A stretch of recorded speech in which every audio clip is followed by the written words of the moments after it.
పరమశివుణ్ణి పూజించి తీరాలి. ఏమండి, శ్రీ మహావిష్ణువుని పూజించకూడదా?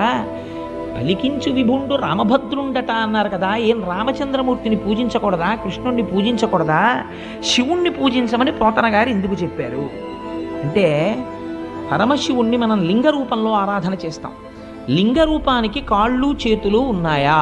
మీరు ఒకసారి ఆలోచన చేయండి.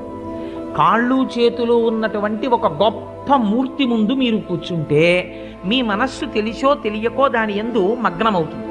ఎంత బాగున్నాడో స్వామి, ఎంత బాగున్నాడో అని మీ మనస్సు అక్కడ నిలబడుతుంది. కాళ్ళు చేతులు లేవు, అలాగని రూపం లేకుండా లేదు. రూపము ఉంది, రూపము లేదు. లింగానికి కాళ్ళు చేతులు ఎక్కడున్నాయి? కాళ్ళు చేతులు లేవు. పోనీ అసలు రూపం లేదంటావా? ఏదో ఒక రూపం ఉంది శివలింగానికి. కాబట్టి ఇప్పుడు ఏమైంది? రూపము లేదు, రూపమున్నది. అరూపరూపి. అరూపరూపి అయినటువంటి లింగమును ఆరాధన చెయ్యాలంటే మీరు సాధన యందు ఒక మెట్టు పైకెక్కిన వారే.